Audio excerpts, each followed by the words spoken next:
Hi, Luna. Hi, Mom. Welcome to our SNK podcast. This is actually the third time that we've attempted a podcast, but we haven't had the courage to share it publicly yet. We'll see if this time is different or if it goes into the test file. I'm Mom Taku. I'm best known from Tumblr, where I've been blogging about this series for more than 4 years. And I'm Luna. On Reddit, I'm better known as Wings of Moonlit Night. And there I upload everything related to the quote-unquote official chapter poll. And yeah, I also hope that the third time is a charm and this one will get uploaded. So chapter 108 was called A Sound Argument. And from what I can tell, there were actually 3 apparently sound arguments being presented. Niall, of course, presented the first one. Whomever visited Historia must have been pretty convincing. And then, of course, we have Armin's sound argument to the 104th.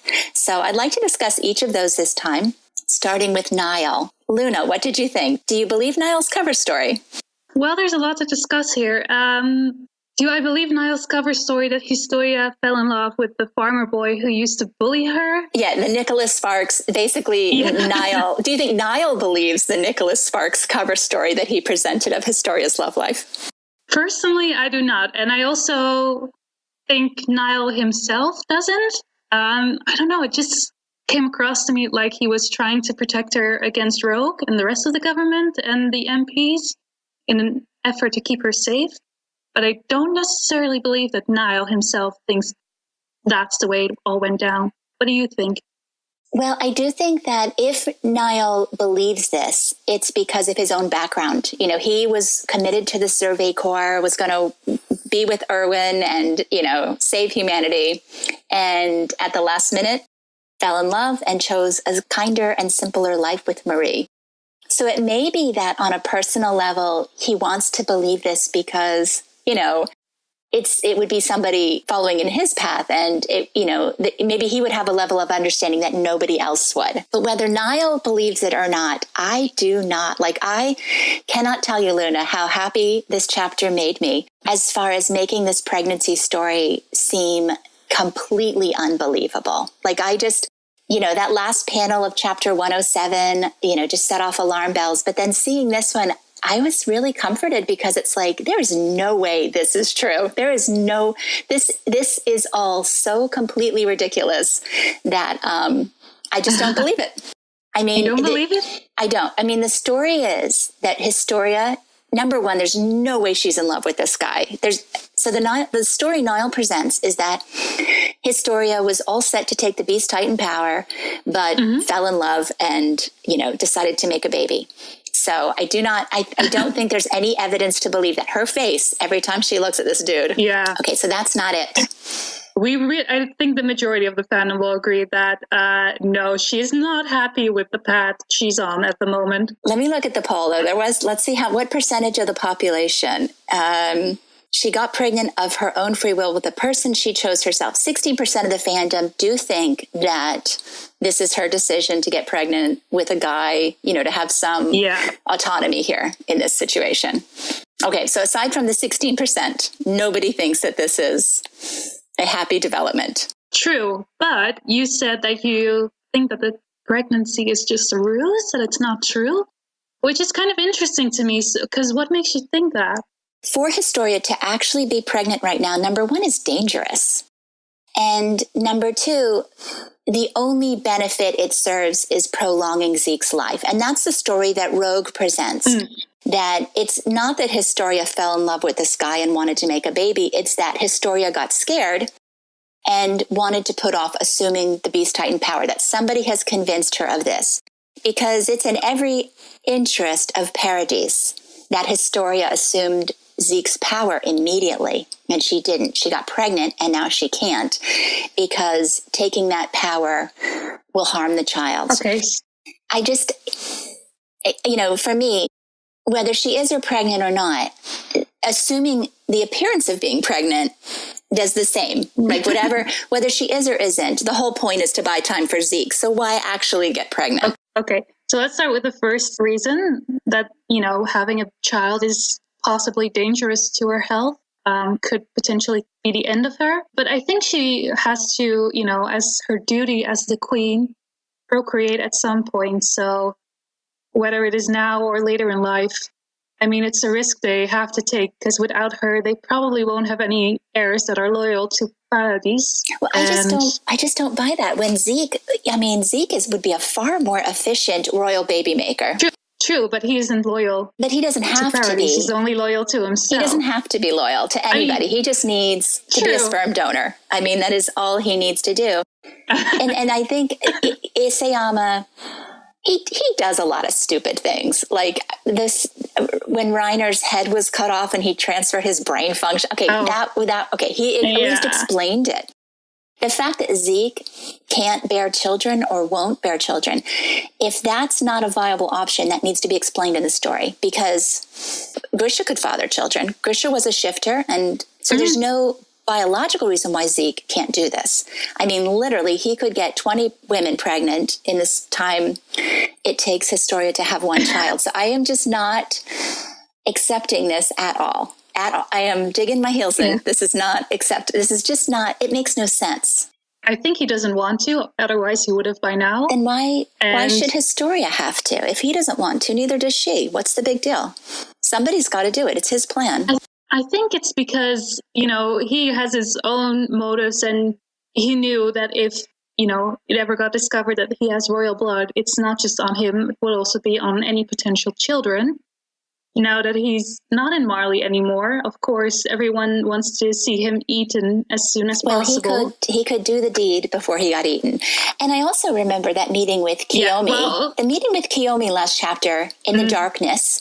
There's, again, I mean, if Kiyomi has an interest in this as well, she could have brought consorts. I mean, there's just 1,000 different ways this could have gone. She could have, as part of her entourage, bought consorts, had Zeke donated it to them and taken them back to Hizuru for, and they could have been paid well. I just don't see. I mean, is it physically possible? Yes. But is there any need for Zeke to? It's more efficient. What motivation does he have? It's his plan to do that. It's his plan.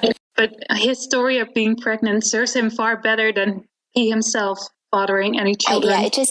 Historia can carry one baby at a time at great risk to herself. Zeke could father dozens of children at zero risk to himself. But he's not going to. There's a logic there that, he might have to. I mean, maybe he has. Yeah, well, how are they going to force it? It shouldn't be a matter of forcing. This is his plan. He's the one who's laid out the plan. He's the one who said, this is what needs to happen. Even if Historia would not have children to inherit the Beast Titan, she would still have to have children at some point in time. Not necessarily. If Zeke did, then those are just as legitimate royal children as anything Historia has. There's no reason. True, but they are not like next in line to the throne. She is. I don't think it would matter. Do you? I really think it would. Because does she need to be queen? They just need people who have the ability to power up the founding titan. All they need are royals to power up the founding titan. True. That's all they need. But they also need a stable, ruler and government with that. And she provides that. And she's probably going to, secure her line. And she cannot do that with Zeke's children. When you look at, everyone wants to throw real life royalty. When there are no heirs, it goes to cousins, it goes to, third, fourth, fifth down the line. It goes, the inheritance of power is, Zeke has as much right to it as she does. So, they both come from the same line. He's a little further back. So. Yes, but if you look at who would be more accepted by the people, and that's also important. I think it's like Historia said when she assumed the position, she wanted to rule based on her actions. So killing her own father and being the hero in Orvud certainly proved her right to be queen. But, the same thing could happen. Whomever's willing to assume this power. I don't know. I just don't think even that's, you present a fine argument, my friend, but it's not enough. It is not enough to, and regardless of whether she has to have them eventually, the question is she pregnant now? Yes. And whether she is or not, what's her motivation? The motivation being presented by Niall, we've disregarded because she's clearly not in love with John Boy Walton. Okay. The argument presented by Rogue that she's a coward is clearly not an option. So somebody convinced her of this. And that's where we get into that second sound argument. Somebody made a sound argument to Historia, came to her covered in a cloak, and convinced her to either get pregnant or else to give the appearance of being pregnant to prolong Zeke's life. So who do you think it is? Okay, let me say why I think the pregnancy is real and who convinced her. You're welcome to be delusional in that regard. I will accept it. I like you anyway. I'll be delusional with the other 90% of the fandom, okay? Oh, I know I'm in a minority here. Wait, let's see. Is Historia's pregnancy a fake? So only 8.3? 60% of the fandom. No. Okay, I'm looking at the poll now. So 59.6 are saying that she's legitimately pregnant. There's 30% who are not sure, and 8.3% who are convinced she is not. So I'm going to take those not sures and bundle them into my... you cannot. Yes, I can. They are team fake pregnancy. I'm going to take 30. That would give me 38% compared to your 59. So... Sure, okay. Still the vast majority thinks that, that she's pregnant. Okay, let me tell you my theory. Okay. Which is, so I think you're right, and that the only reason why she would be pregnant is to prolong Zeke's life. Now, I think Aaron has a good motivation to keep both Zeke and Historia alive. And I think he mentioned it very clearly before that he doesn't want any one of his friends to become a Titan, and especially Historia. So I think he knew as soon as Zeke would come back to Paradise that he would be eaten. So this is a way for him to not only prevent his brother from being eaten, but also prevent Historia from, becoming the Beast Titan. Now, this is only a temporary solution. Correct. So my thoughts are that Zeke and Aaron have found a way to find an end to the whole Titan history and, end it once and for all, basically. Yeah, I agree with that. But it's a plan that Historia herself would never agree to, maybe either, or it was just meant in a way to keep her safe and prevent her from becoming a Titan altogether. You do agree that Historia has no issues about inheriting the Beast Titan power. She absolutely, during that meeting with Kiyomi in chapter 107, so eager to take this power. Yes, and I still kind of wonder what was going on in her head. Like, why was she so eager to do that? I mean, this is Historia. It's not that she's got she's self-preservation has never been high on Historia's list. I mean, I remember her going after the Titan. I mean, this little 4'9", 89-pound child is insane, right? She's brave. She's ferocious. She killed her own father. I was looking back in chapter 68, 67, within the course of 3 chapters, she stared down Kenny, body slammed her dad, stood up to Levi, stood up to Erwin. I mean, this little girl stood up to the most powerful men in the world and won and beat them. Like in every situation, Historia got her way. So, I think that character development that we saw there, just how ferocious and brave. I mean, forget standing on the tower at Utgard throwing rocks at Titans. I mean, this is not a person who stands by and lets others take her responsibility. She's not afraid. She's reckless, brave, and ferocious. I mean, that's the only way I can think to describe her. And it's such a contrast with what we're seeing now. So, I can't imagine any argument coming to her saying, I don't want you to become a Titan yet, so get pregnant. I can't see her ever going, okay, ever.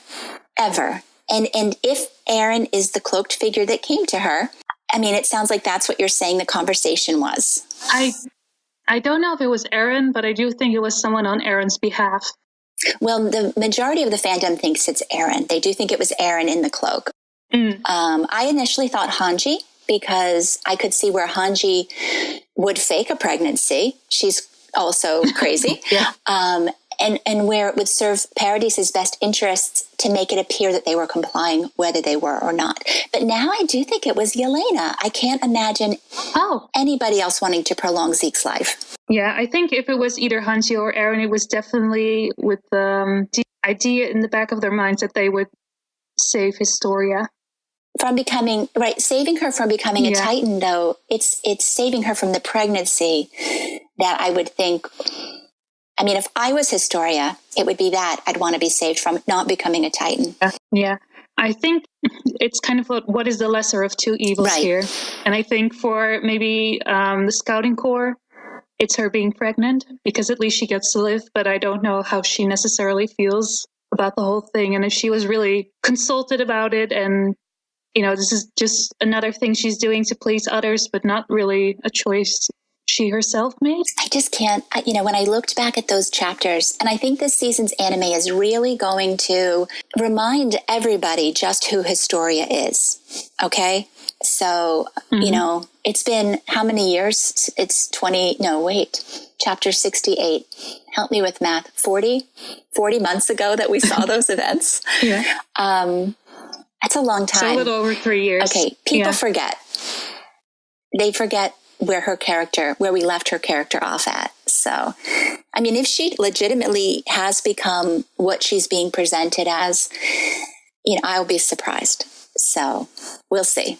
I mean, a lot of people have changed in the past 3 to 4 years, Mom. So I don't know. Nobody has changed like that. I mean, Connie's gotten a little bolder. Jean is still Jean. Everybody is still nobody has been. And okay, so we did see the only other character we've seen go through like that level metamorphosis is Reiner and Eren. Eren starts out, brave, bright eyes, I'm going to kill all the Titans.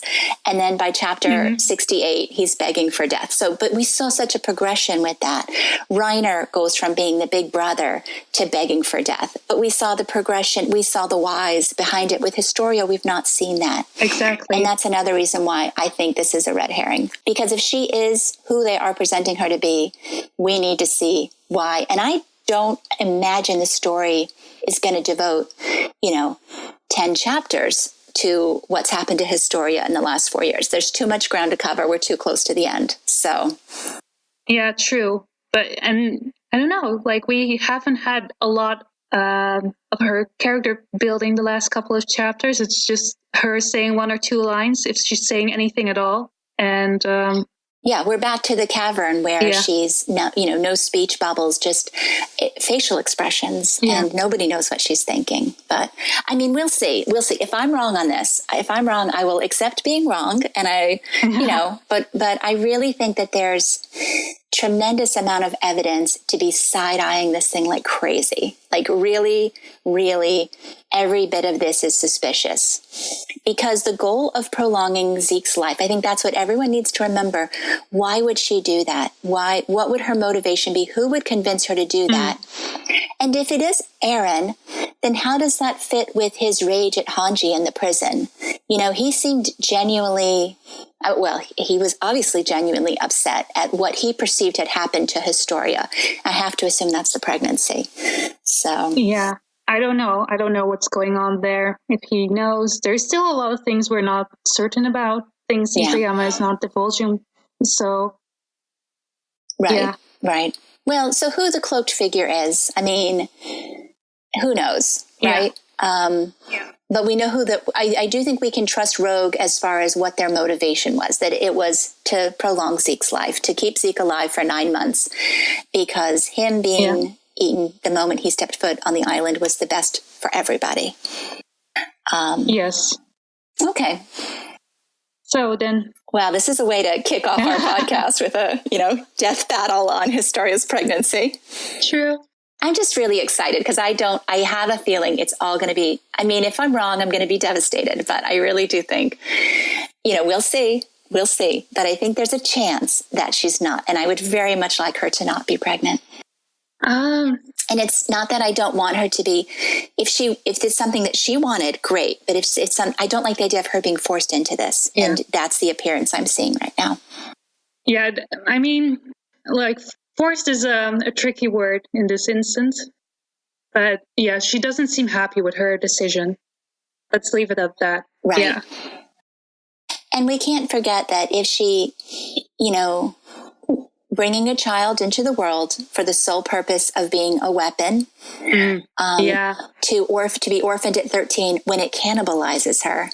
I mean, I know people have had to do that. We have a line of succession that proves that people have done that. But Historia's entire arc being about growing up unwanted, unloved, seeing her mother murdered, for her to be repeating that history, I would need to see an awful lot of development to justify that. And not just, here she is the queen and now here she is knocked up and pregnant on a front porch in the backwoods. That's not acceptable. Yeah, but then maybe this is also her way of correcting, her parents' mistakes. Like, how does that correct anything? No, it doesn't correct anything, but in her mind, she's like, well, I can be a better mother than my mother was. And, my father, he was a coward. He didn't want to become the next founding titan. But here I am. I'm ready to become the beast titan. She's everything that her parents did wrong, she's trying to do right, maybe. I would think she'd have a different expression on her face if that was the case. Yeah, I think this would be presented narratively as a positive for her instead of, she absolutely looks like death in every single panel. She looks doesn't even look like her. True. We'll see. It's too soon to say, but this chapter has made me very optimistic. Let's go to a happier discussion, and let's start with the flashback we saw. Yes. So we asked the question in the poll, what was the purpose of that flashback? Was it to show that Aaron is still, Team 104th, Team Paradise, or was it to show how far he's fallen, how far he has diverged from the boy he was? What do you think? Personally, I think it's a little bit of both. It's kind of to show, yes, Aaron still has everyone's best interest at heart, but the way he's going about it is in a way that the 104 would never agree with. So it's kind of like Aaron is trying to protect the people that he loves, but he's going about it in a horrible way. And the 104 is kind of the opposite. They're like, okay, what we're doing, what you are making us do is unacceptable. And we don't want to be okay if it means that we have to do these types of things. Yeah, I think that that's probably close to fandom consensus right now. I do think that most people agree with that. I know I do. I do think that he absolutely still prioritizes his friends. That's his character. That's who he's been from the beginning. And I don't see that ever changing. If it does change, it wouldn't feel especially satisfying to me as a reader to have somebody change. It's better for them to be misguided than to be, evil or to suddenly change. So I do think that this is a misguided situation where he feels like he's doing what's right. Although I will say, staring in the mirror saying fight, fight, fight, it does, Isayama is doing everything in his power to make Aaron look, crazy. Yeah. So also the transition with the two panels of Aaron and him staring so menacingly at us, that was like, Armin, I don't think he's on your side right now. Yeah, it's insane. I love it. Again, though, I feel sorry for the segment of the fandom who adores Aaron, but this is so much fun to see,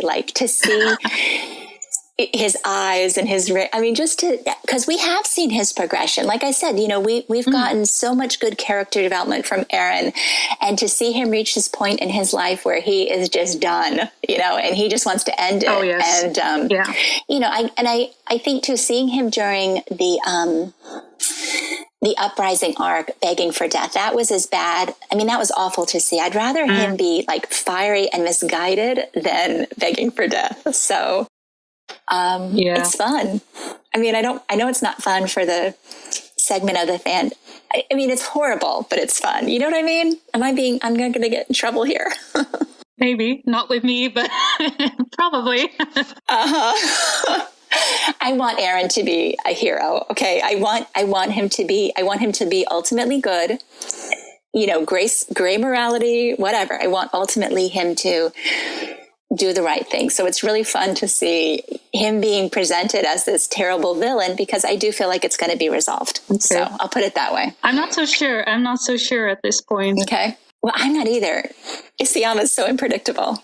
Yeah, that's also the case. And I feel like he's also been trying to prove a point. Like, just because you identify with someone doesn't mean that they're always in the right. And I feel like he's really pushing that point really hard lately. Right. And Eren is clearly not in the right here. I mean, regardless of whether what he did in Marley turns out to ultimately benefit Paradis and the Eldian population, clearly it wasn't right. It's one of those cases where the ends does not justify the means. So I think we're definitely getting that message. So we kind of have to see where he ends up. But I think, it's safe to say that Eren's dreams of how the future would be like have kind of died, and he's kind of forging a new future the best way he knows how. Yeah. And I don't know as a child that Eren really ever dreamed of the future. I think, he was basically born wanting freedom, kill the Titans. I don't know. I don't know that growing old and, having a house in the country, I don't think that's ever been in the cards for Eren. I think Eren's always been focused on a purpose for others and not himself. Whereas Armin's always been the one with the dreams of a tomorrow. And I'm not so sure Eren's ever had that. So that's true. By the way, have you also seen the latest OVA, Mikasa's Lost Girl? I have not. That's like hot off the press, right? Like it's like a week old. True. You've seen it. Less than a week.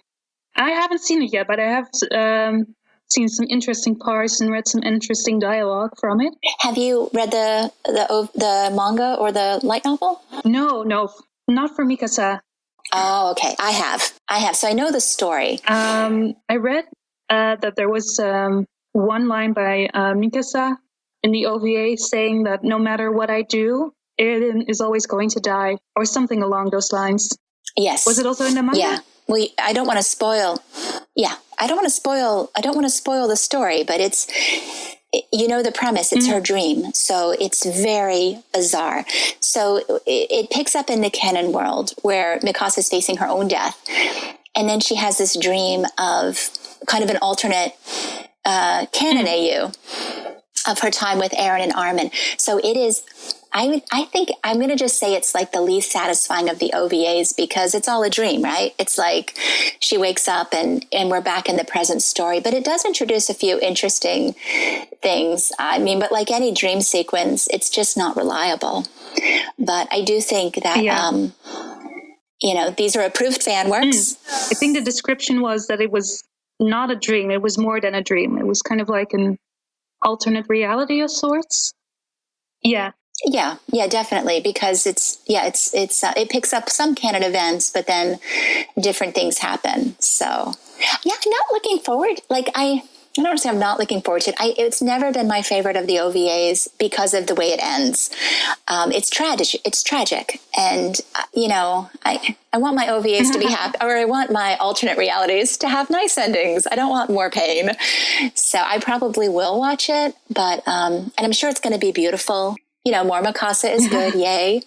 But it's tragic, man. It's dark. I am just like, Mikasa needs better than this. So yeah, I think that's also the consensus. But, you do get to see her happy as a child for a bit. And, I think some people do really appreciate those little what ifs, especially because we never got them in canon. And and the canon is bleak enough as it is.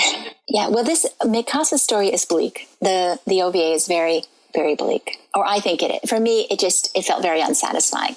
Like if I'm going to be watching like an alternate reality, I want it to be junior high, where, all they're worrying about are their bento boxes. And I mean, the canon story is so dark. If I'm going to spend my time with the 104th outside of the story, I want it to have a happy ending. Yeah. So, but yeah, I probably will watch it this week sometime, I guess. Yeah, same. I wonder if they will do like the Marley arc for the high school Well, they've got so much to do.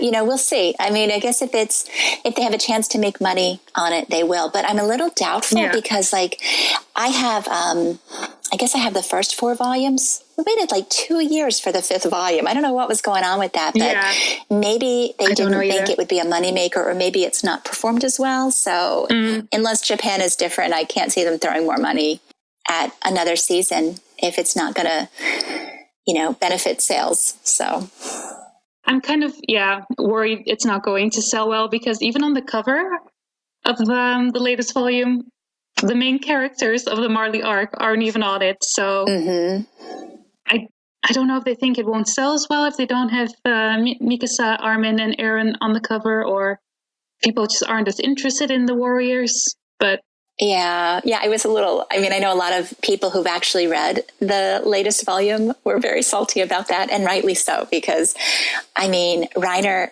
it's the warrior story, and yet they're not the ones on the cover, so. Oh, well, speaking of warriors. Oh, wait, I want to backtrack for a minute. The wine that Niccolo serves Rogue. Oh, yes. Is it what do you think? Yes or no? What's the story? Okay, there's something not kosher about that wine. I'll tell you that much. No.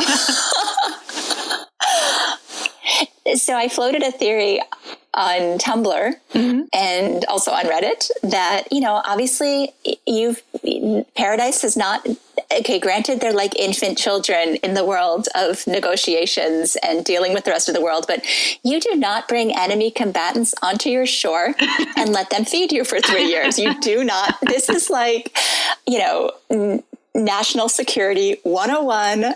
Do not trust the people making your food.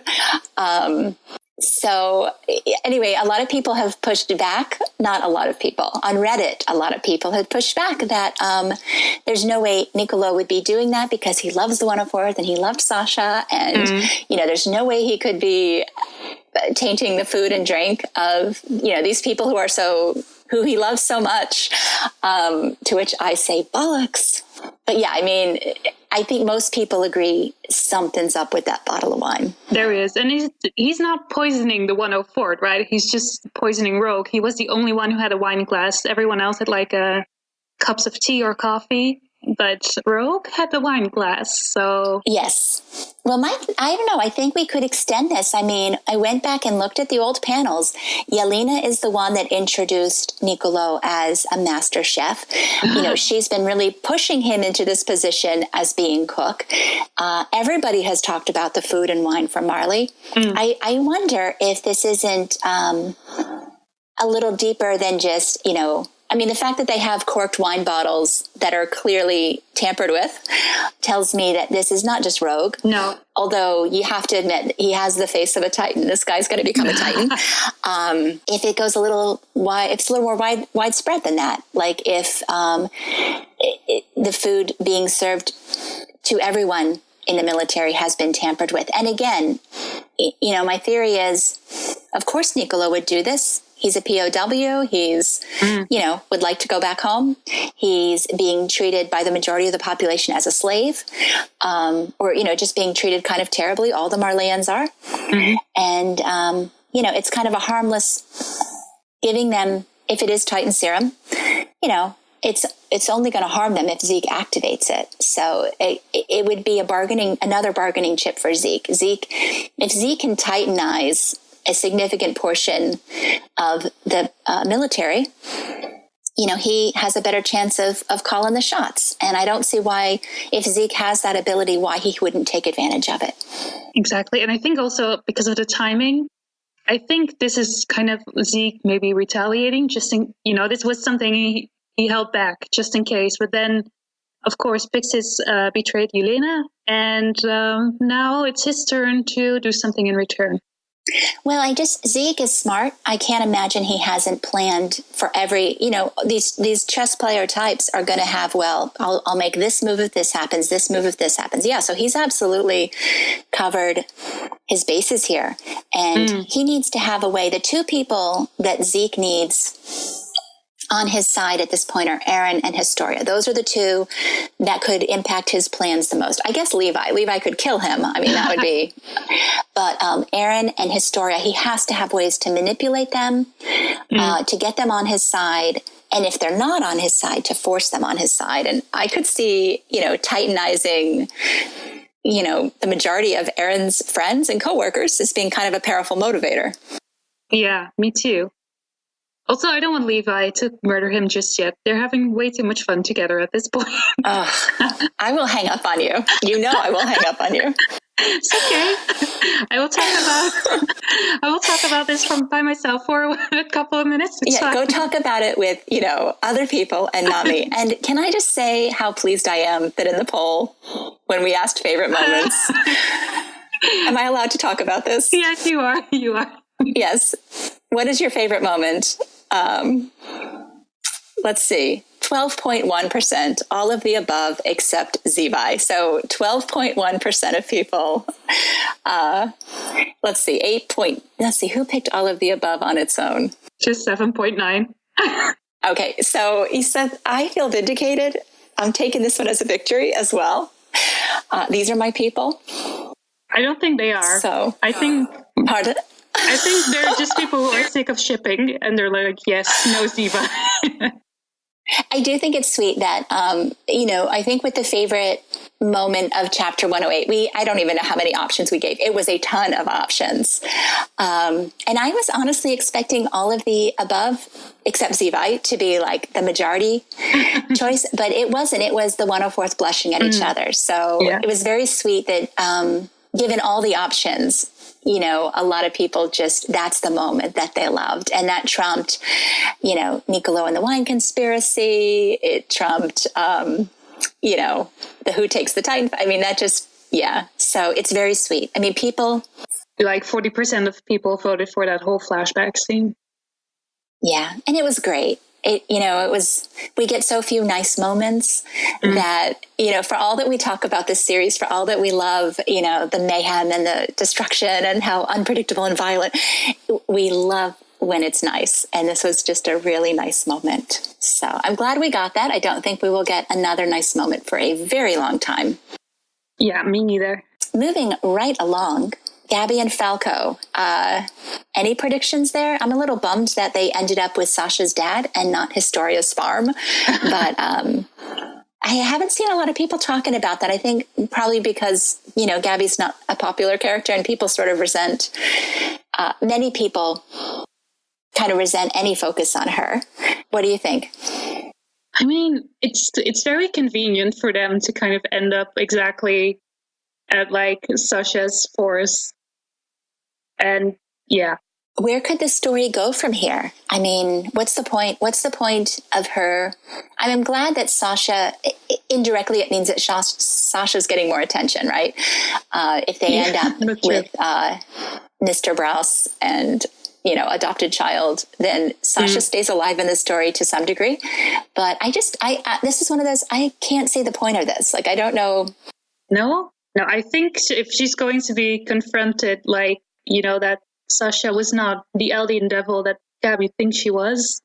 She actually helped save a girl from Titans. She might see Sasha in a different light. Plus, if you remember, Reiner told her about the potato girl.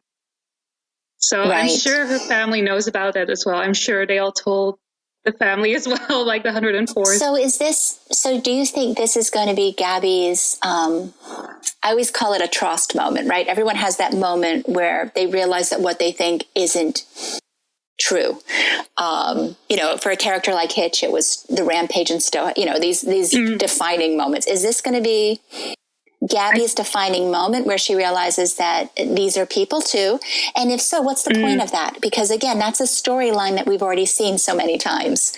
I think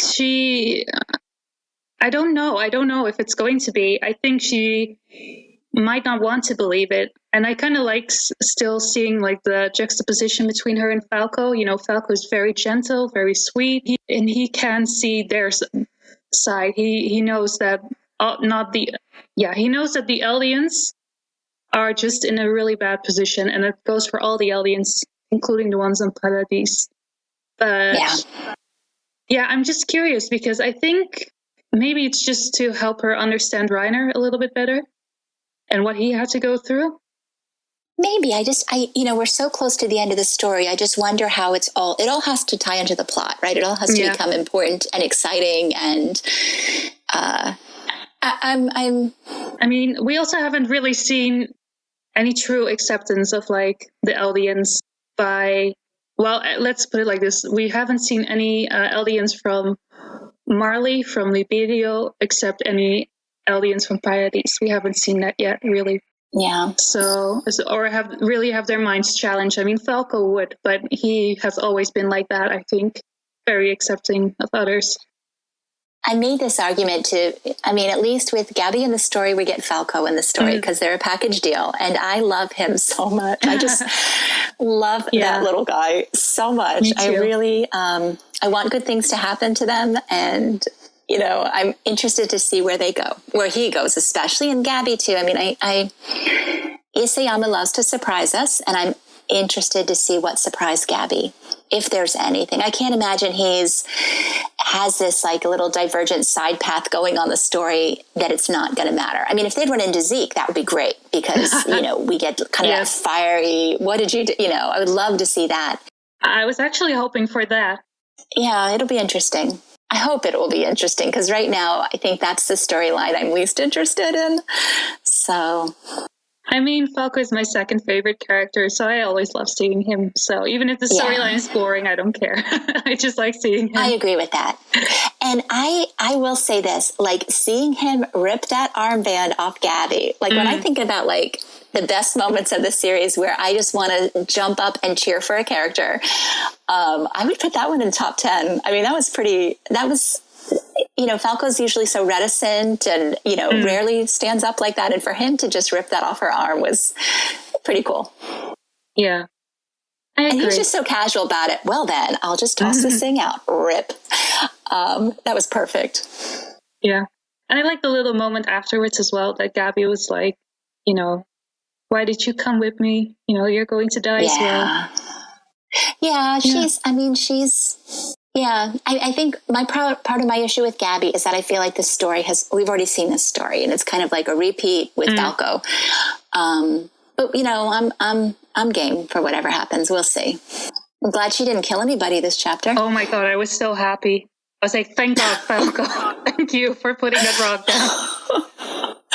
Falco's the best. Yes. Okay, so the chapter ended with the warrior war huddle and also the kind of the aftermath of what Eren did with the people mourning the, crushed child's body. Isayama really wants to drive that home that this was, a really ugly rampage that resulted in lots of people who didn't need to die dying. He's not shying away from showing us that. What did you think of the warrior huddle? Do you think any predictions there? What's going to happen?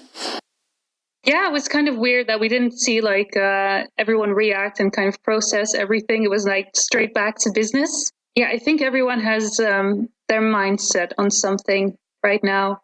So I'm sure Porco wants vengeance on both Eren, but also on Zeke, because God, is he deluded at this point. Poor little Porco. I love him so much. Yeah. He's very, he's another one of those characters that's just kind of black and white, and he makes up his mind about things, and he's very comfortable, and life is never that predictable. So he gets his world rocked pretty regularly. Poor guy. It is interesting that it wasn't Colt saying those words, because Colt's the one that was like, Zeke's protege and the mentor relationship there. And Colt is just sort of zoning out until Magath mentions 6 months.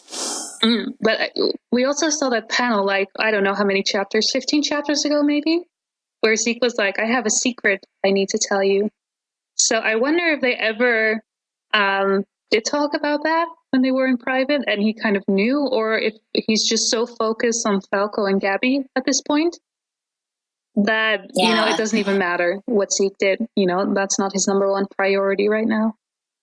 Yeah, I think that's probably the explanation for it. I mean, his brother's missing. And so yeah, Zeke, I wonder if we'll see anything. Now, Zeke is a known traitor, right? He's Yes. Shown to be like an Eldian restorationist or whatever. I wonder what's going to happen to Grandpa Yeager. Do you think we'll see? Bad things, I'm afraid. Yeah, I wonder if they'll have time to focus on that little thread, or if somehow... Because, even their son was already a traitor, and now their grandson as well. It's like, nope. Mm-hmm. Oh, and their other grandson as well.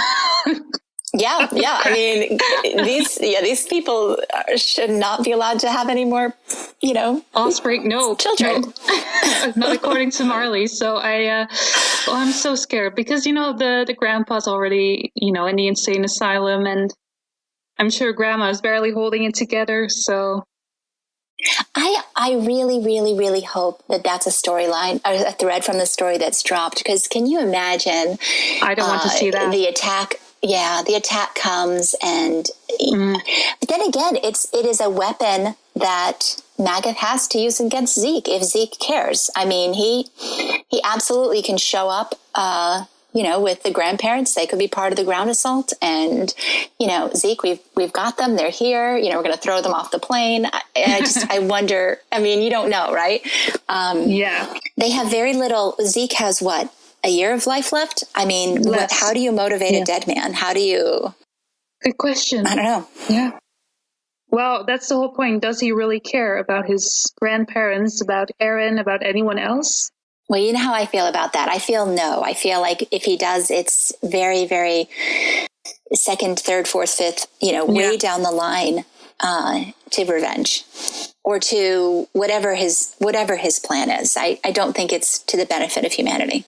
No. Like sometimes I think maybe, and other times I'm like, no. He's too much of a sociopath. I cannot see him really genuinely have any feelings for anyone else. I can't either. I mean, just the cruelty he showed. If he is a good guy, if any part of that story with Kiyomi is true, then again, I would have a very hard time reconciling how brutal Mike's death was. There was no reason for the death to be that brutal, right? Or titanizing Connie's village just, to test out the Survey Corps. Even the rocks in the Return to Shiganshina arc, if his plan was to benefit these people and to help them in any way, did he really have to do that? I mean, I just don't see any reason why he had to have so much cruelty. And I think the guy's insane and out to burn the world. So yeah, I pretty much agree. Until something in the story believable changes that. If this whole story has a happy ending for Zeke, I'm so done. Oh my God. That would not be good. No.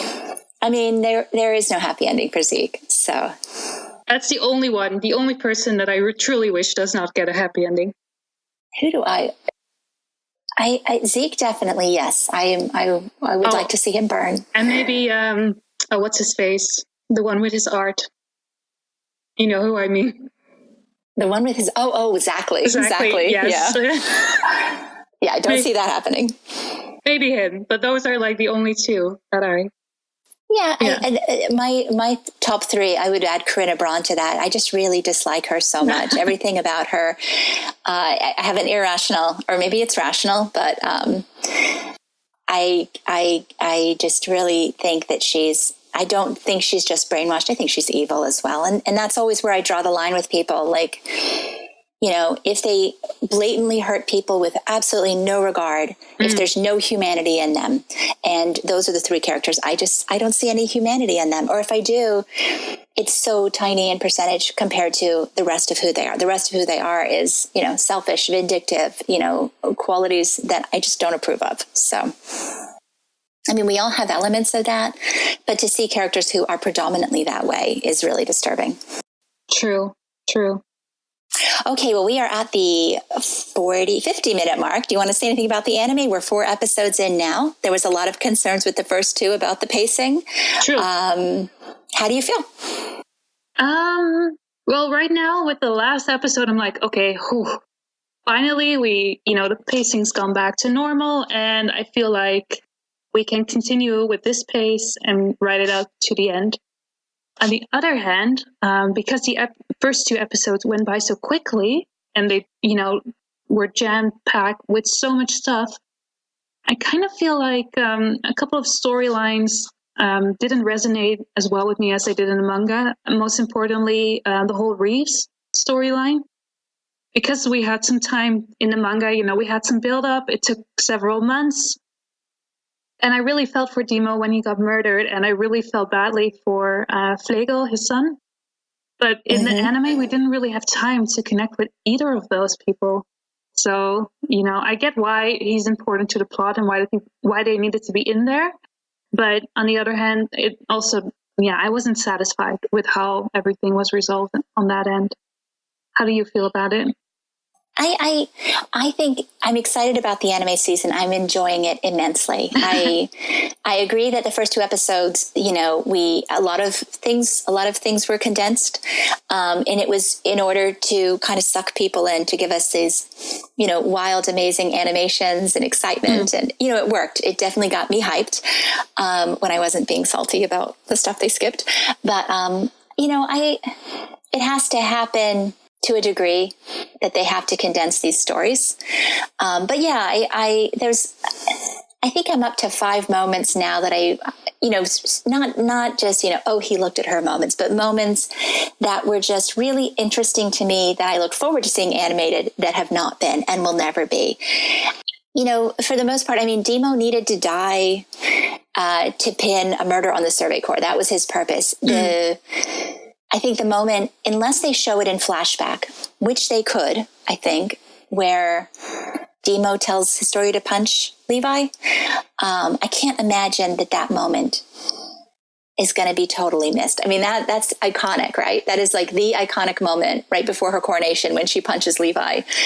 It's got to happen. So maybe Demo will be there in flashback. Or we'll get it in a different way. Someone else will tell her that. That's true. If they change the narrator, it's sad for the people who love that character, but the end result is the same. Like the main difference that I thought was amazing was having Rod Reese be the one to tell Historia she's royal and not Levi. A lot of us were really upset that we didn't get the scene of Levi just dumping this news on the 104th and Historia that she's queen, and then, forcing her to, it was a kind of a controversial scene. The way they did it with Rod telling her, I thought was so much more powerful. I thought that was fantastic. To see her start crying, and it added a layer to their relationship that I don't think we had even in the manga. So that's one change I definitely approve of. Yeah, I think he comes across way better now, Rod Rice, than he did in the manga. Yeah. So I think that will make Historia's doubt in the cavern when we finally get there more real. So I'm looking forward to that. I think that was something they've done right. And they've done some other things right too. We're all going to be mourning the scenes that we didn't get and the character development that we didn't get. That scene in Berg newspaper with Hanji and Moblet, not getting that, where, that strong arm tactic. But, Hanji was so badass in the rest of it that, okay, whatever, we got enough. Yeah. So it'll never be enough for, the people who focus on that character, but good enough.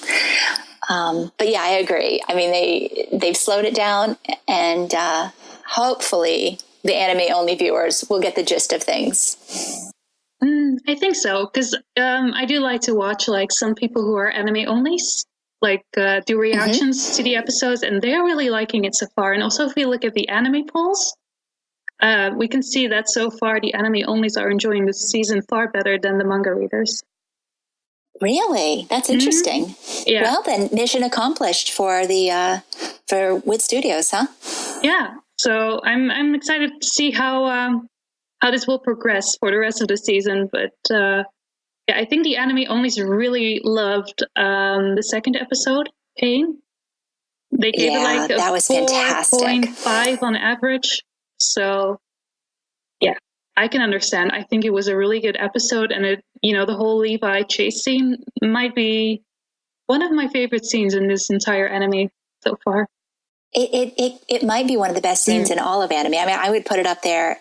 One of the most amazing things I've ever seen animated. out of this world good. Even my family, who are anime only, they talked about that scene when it was over. They watched it twice. I mean, they just were like, whoa, that was cool.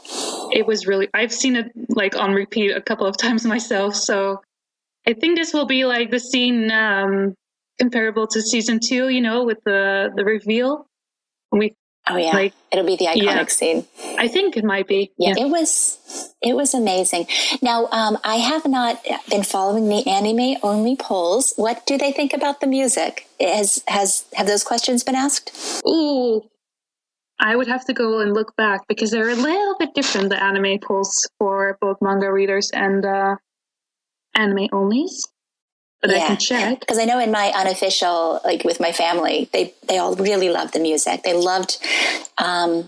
So you're talking about the music in general or the opening and ending? Just the opening and the ending. It got thumbs up from the anime only people in my immediate vicinity. I know the manga audience, we've been a little more critical. I think, you know, especially the opening. I know we discussed this in the podcast that shall never be aired. Yeah. Our thoughts on it. It's growing on me. I love the ED. It is, I would say, my second favorite one yet. I loved last season's ED. I think this one with Historia is out of this world amazing. Yeah, I like the images in both the opening and the ending. But as far as the music goes, I feel the ending is like quintessential Linked Horizon. I don't necessarily love it, but I don't dislike it either. And it's an ending, so my standards are a little bit lower for that anyway. But the opening, it's still, I was hoping it would grow on me, but it kind of still feels like your average shonen manga opening. And yeah. Yeah, same for me. I don't mind the song so much, but the visuals... Yeah, I agree. But as far as the ending goes, I think the anime only quite like it. The vast majority gave it like a 5 out of 5. And for the opening, it's kind of hard. I would have to go a bit more in depth into the data because it was still a poll. The first poll was still for both manga readers and anime watchers. I only have the complete score for everyone. I thought it was interesting, the post on the SNK news site, that they've actually adjusted it. They're not totally happy with it yet. They added more sparkles. I was like, hey, this stands out more. Was it always like that? And then afterwards, I saw the SNK news post that they actually did make some changes. I don't know why they did it like that. Yeah, it looks good. It's interesting. I think it gives us an idea of just how tough their schedule is, that, you know, they had to let something go before they were totally happy with it. I have a feeling, you know, it more provides insight to me into, number one, how much they care about the product. They want it to be perfect, but their production schedule was such that they couldn't make it perfect in time for the premiere.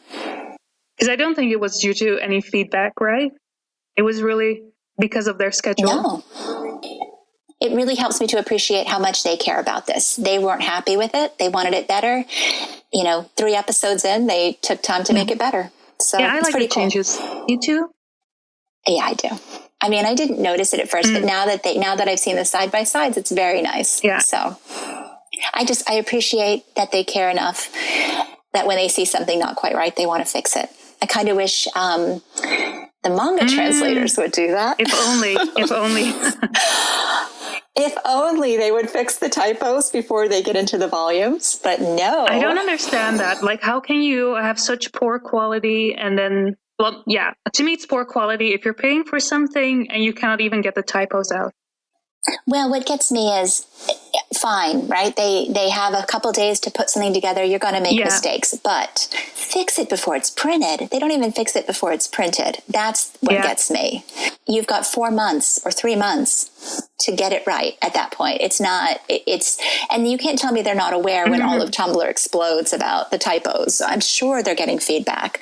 So what's the big deal to go in there and fix the typos? Listen, I can forgive 1 or 2 typos considering the time frame they have for like the immediate chapter release, but when it comes to the volume, right, I really cannot understand that they're not putting more time and effort into it. All right. Well, anything else, ma'am? Not from me. Anything from you? I don't think so. So, do you want to end this thing? What are we going to talk about? What are we going to talk about next time? And how often are we going to do this? I think once a month for our sanity's sake. At least for my sanity's sake. Until we get good at this. Next month. So I think that concludes our first podcast. We thank you for listening. We hope you enjoyed it. And Luna, what do we have in store for next time? Good question, Mom. Well, we're definitely going to discuss chapter 109. Other than that, we will definitely be discussing the next 4 episodes from the anime. And on top of that, we would very much like it if anyone listening would send in some questions for us to answer. Yeah, that would be great. And I'd like to mention that future episodes, we'd like to discuss the chapter polls. We're all sort of actively involved in that and bring on the rest of the team. So if you have any questions about the polls, how we come up with the questions, what goes into that, or just comments, please send those questions. So thank you for offering your hearts and ears. And until next time, are you not going to say bye? Like it's just going to be rude? Oh, okay. I'll say bye. Bye.